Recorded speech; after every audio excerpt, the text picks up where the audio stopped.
اس کے باپ کا انتقال اس وقت ہو گیا تھا جب یہ پیدا بھی نہیں ہوا تھا۔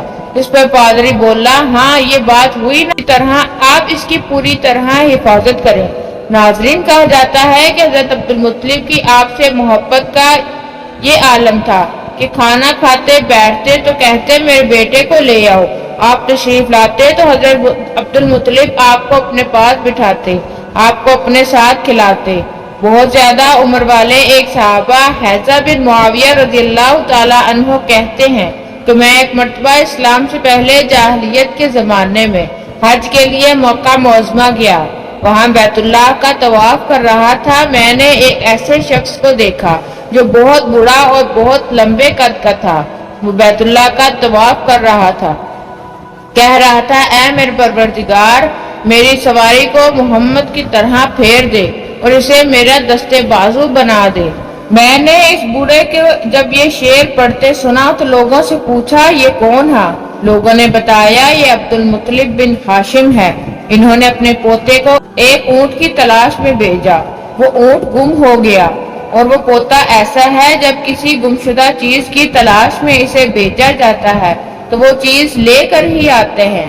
پوتے سے پہلے یہ اپنے بیٹوں کو اس اونٹ کی تلاش میں بیچ چکے ہیں، لیکن وہ ناکام لوٹ آئے۔ اب چونکہ پوتے کو گئے ہوئے دیر ہو گئی ہے، اس لیے پریشان ہیں اور دعا مانگ رہے ہیں۔ تھوڑی ہی دیر گزری کہ میں نے دیکھا کہ آپ صلی اللہ علیہ وآلہ وسلم اونٹ کو لیے تشریف لا رہے ہیں۔ حضرت عبدالمطلب نے آپ کو دیکھا، کہا میرے بیٹے میں تمہارے لیے اس قدر فکر مند ہو گیا تاکہ شاید اس کا اثر کبھی میرے دل سے نہ اتر جائے۔ ناظرین، آپ کو بتاتے چلیں کہ حضرت عبدالمطلب کی بیوی کا نام رقیہ بنت ابو سیفی تھا۔ وہ کہتی ہیں کہ قریش کئی سال سے سخت قحط سالی کا شکار تھے، بارشیں بالکل بند ہو گئی تھی، سب لوگ پریشان تھے۔ اس زمانے میں ایک خواب دیکھا کہ کوئی شخص خواب میں کہہ رہا ہے اے قریش کے لوگوں، تم میں سے ایک نبی ظاہر ہونے والا ہے، اس کا ظہور کا وقت آ گیا ہے، اس کے ذریعے تمہیں زندگی ملے گی، یعنی خوب بارشیں ہوں گی، سرسبز اور شادابی ہوگی۔ تم اپنے لوگوں میں سے ایک ایسا شخص تلاش کرو جو لمبے قد کا ہو، گورے رنگ کا ہو، اس کی پلکیں گھنی ہوں، بھویں اور آبرو ملے ہوئے ہوں۔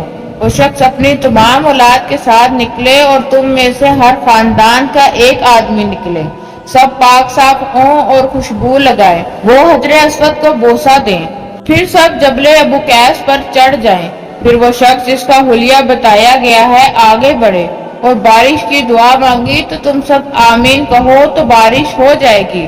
صبح ہوئی تو رقیہ نے اپنا یہ خواب قریش سے بیان کیا۔ انہوں نے اس کی نشانیوں کو تلاش کیا تو سب کی سب نشانیاں انہیں عبدالمطلب میں مل گئی، چنانچہ سب ان کے پاس جمع ہوئے، ہر خاندان میں سے ایک ایک آدمی آیا، ان سب نے شرائط پوری کی۔ اس کے بعد سب ابو قیس پہاڑ پر چڑھ گئے۔ ان میں نبی کریم صلی اللہ علیہ وآلہ وسلم بھی تھے۔ آپ اس وقت 9 عمر تک تھے۔ لوگ حضرت عبدالمطلب کو آگے بڑھے اور انہوں نے یوں دعا کی، اے اللہ، یہ سب تیرے غلام ہیں، تیرے غلاموں کی اولاد ہیں، تیری باندیاں ہیں اور تیری باندیوں کی اولاد ہیں۔ ہم پر جو برا وقت آ پڑا ہے تو دیکھ رہا ہے، ہم مسلسل قحط سالی کا شکار ہیں۔ اب اونٹ، گائیں، گھوڑے، خچر اور گدھے سب ختم ہو چکے ہیں، جانوروں پر بن آئی ہے، اس لیے ہماری یہ خشک سالی ختم فرما دے، ہمیں زندگی اور سرسبزی اور شادابی عطا فرما دیجیے۔ اب لوگ بہت حیران ہوئے کہ یہ کیا بات ہوئی، ایک قبیلے پر بارش اور آس پاس کے قبیلے بارش سے محروم۔ تمام قبیلوں کے سردار جمع ہوئے۔ اس سلسلے میں بات چیت شروع ہوئی کہ ایک سردار نے کہا ہم زبردست قحط سالی اور خشک سالی کا شکار ہیں، جبکہ قریش کو اللہ تعالیٰ نے بارش عطا کی ہے اور یہ حضرت عبدالمطلب کی وجہ سے ہوا ہے، اس لیے ہم سب ان کے پاس چلتے ہیں، اگر وہ ہمارے لیے دعا کریں تو شاید اللہ ہمیں بھی بارش دے دے۔ یہ مشورہ سب کو پسند آیا، چنانچہ وہ لوگ مکہ معظمہ میں آئے اور حضرت عبدالمطلب سے ملے، انہیں سلام کیا، پھر ان سے کہا اے عبدالمطلب، ہم کئی سال سے خشک سالی کا شکار ہیں، ہمیں آپ کی برکت کے بارے میں معلوم ہوا ہے، اس لیے مہربانی فرما کر ہمارے لیے بھی دعا کریں۔ اس لیے کہ اللہ نے آپ کی دعا سے قریش کو بارش عطا کی ہے۔ ان کی بات سن کر حضرت عبد المطلب نے کہا اچھی بات ہے، میں کل میدان عرفات میں آپ لوگوں کے لیے بھی دعا کروں گا۔ دوسرے دن صبح سویرے حضرت عبد المطلب میدان عرفات کی طرف روانہ ہوئے۔ ان کے ساتھ دوسرے لوگوں کے علاوہ ان کے بیٹے اور اللہ کے رسول صلی اللہ علیہ وآلہ وسلم بھی تھے۔ عرفات کے میدان میں حضرت عبد المطلب کے لیے ایک کرسی بچھائی گئی، وہ اس پر بیٹھ گئے۔ نبی کریم صلی اللہ علیہ وآلہ وسلم کو انہوں نے گود میں بٹھا لیا، پھر انہوں نے ہاتھ اٹھا کر یوں دعا کی، اے اللہ، چمکنے والی بجلی کے پروردگار اور کھڑکنے والے گرج کے مالک، پالنے والوں کو پالنے والے اور مشکلات کو آسان کرنے والے، یہ قبیلہ قیس اور قبیلہ مظہر کے لوگ ہیں، یہ بہت پریشان ہیں، ان کی کمریں جھک گئی ہیں، یہ تجھ سے اپنی لاچاری اور بے کسی کی فریاد کرتے ہیں اور جان و مال کی بربادی کی شکایت کرتے ہیں۔ بس اے اللہ، ان کے لیے خوب برسنے والے بادل بھیج دے اور آسمان سے ان کے لیے رحمت عطا فرما، تاکہ ان کی زمینیں سرسبز ہو جائیں اور ان کی تکالیف دور ہو جائیں۔ کہتے ہیں کہ حضرت عبد المطلب ابھی یہ دعا کر ہی رہے تھے کہ ایک سیاہ بادل اٹھا، حضرت عبد المطلب کی طرف آیا اور اس کے بعد اس کا رخ قبیلہ بنو قیس اور بنو مظہر کی بستیوں کی طرف ہو گیا۔ یہ دیکھ کر عبد المطلب نے کہا، اے گروہ قریش اور مظہر، جاؤ، تمہیں سراپی حاصل ہوگی۔ چنانچہ یہ لوگ جب اپنی بستیوں میں پہنچے تو وہاں بارش شروع ہو چکی تھی۔ سبحان اللہ۔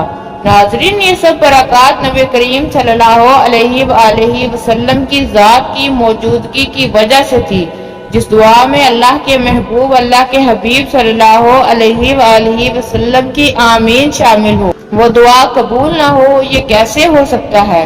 اور دوسری اہم بات یہ معلوم ہوئی کہ وہ یہ کہ اسلام سے پہلے بھی قریش اور عرب کے لوگ اللہ تعالیٰ سے ہی اپنے مسائل کے لیے دعا مانگا کرتے تھے، مطلب یہ کہ وہ اللہ کو ماننے والے تھے۔ ناظرین، اس واقعے سے نبی کریم صلی اللہ علیہ وآلہ وسلم کی شان کے ساتھ ساتھ آپ کے خاندان کی شان بھی واضح ہوتی ہے کہ اللہ تعالیٰ کی طرف سے آپ کی دادی جان کا خواب آنا اور پھر آپ کے دادا جان کا اللہ کی بارگاہ میں سوال کرنا اور ان کی دعاؤں کا قبول ہونا، یہ سب خاندان نبوت صلی اللہ علیہ وآلہ وسلم کی شان کو ظاہر کرتا ہے۔ روایات میں آتا ہے کہ آپ صلی اللہ علیہ وآلہ وسلم کی شان کے حوالے سے ایک اور واقعہ یوں آتا ہے کہ جبکہ نبی کریم صلی اللہ علیہ وآلہ وسلم 7 سال کے ہو چکے تھے تو آپ کی آنکھیں دکھنے کو آئی۔ مکہ میں آنکھوں کا علاج کرایا گیا لیکن نفاقہ نہ ہوا۔ حضرت عبد المطلب سے کسی نے کہا کہ اوقاز کے بازار میں ایک راہب رہتا ہے، وہ آنکھوں کی تکالیف کا علاج کرتا ہے۔ حضرت عبد المطلب آپ کو اس کے پاس لے گئے اور اس کی عبادت گاہ دروازہ بند تھا۔ انہوں نے اسے آواز دی، راہب نے کوئی جواب نہ دیا۔ اچانک عبادت گاہ میں شدید زلزلہ آیا۔